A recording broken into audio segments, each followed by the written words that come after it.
The final frantic hours of pre-Christmas shopping are getting underway as we speak, and Freeman Hall, who spent 2 decades in retail sales, is an expert on this kind of thing. He is the author of a brand new book, Retail Hell: How I Sold My Soul to the Store, Confessions of a Tortured Sales Associate. Bitter?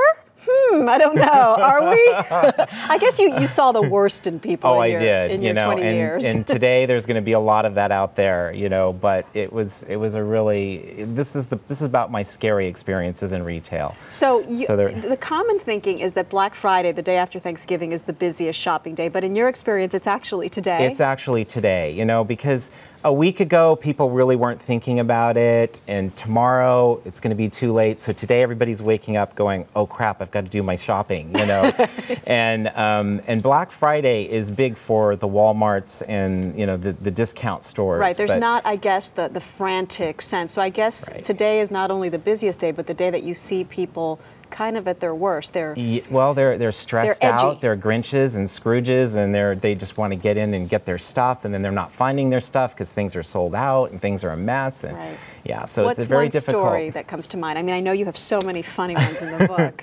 Well, I sold handbags for over 15 years at a high-end store, and in this store, customers always like to think that they were right. There's that phrase, the customer is always right. So sometimes, to get through the job, you have to let the customers be right. So I had a woman come in who was looking for a brownish purple handbag, and it was around this time of the year. And I showed her all the brown bags. Oh, that doesn't have enough purple. I showed her all the purple bags. Oh, that doesn't have enough brown. So finally she got angry and she started yelling at me and saying, "You don't know what you're talking about. Where did you get your training? Why are you in here? Men shouldn't be selling handbags." And so that's why in my mind I just decided, well, I'm going to let her be right. So I went, "Oh, I know what you're talking about. You're talking about Burple. That's the hot new color for fall. Madonna's wearing it, Cameron Did she Diaz." believe you?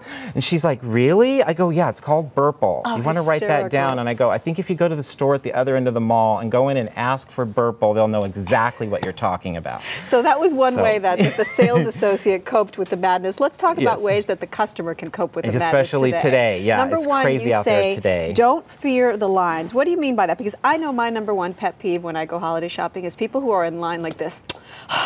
And I may have been guilty of that maybe once in my life. Right, exactly. Well, what do you mean by don't fear the lines? Well, today, if you're going out, it's all hands on deck. Retailers have everybody working today. And so the line might look huge, but they're going to have like 10 registers open. So the line's going to go faster than a normal day would go. Okay. Number two, greet the sales associate. Yeah, greet the sales. There's so many times as a sales associate where you say hello to a customer and they walk right on by you like you're a ghost, like you don't exist. And if you say hello to the sales associate, they're going to help you and they're going to show you, what you need to find. And if you're nice to them, they might even tell you about a coupon that they have. They might give you a discount that you didn't know about. So it really pays to be nice to the sales associate. Literally sometimes. Yeah. Mm-hmm. Because it's their holiday too, and they're working, and they're dealing with all of you people. Right? Exactly. All of us people, because I'm going to the store later. Yeah, and lastly, practice random acts of retail kindness. Yes. Like you said, all the retail associates are working so hard, and I like to practice random acts of retail kindness by going into a store and doing something nice to help them.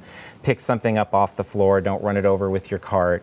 One Christmas I was working and I was helping this couple with a wallet, and I went to ring it up and I turned around and she was straightening all the wallets. And they were a huge mess, just a mound. Nice.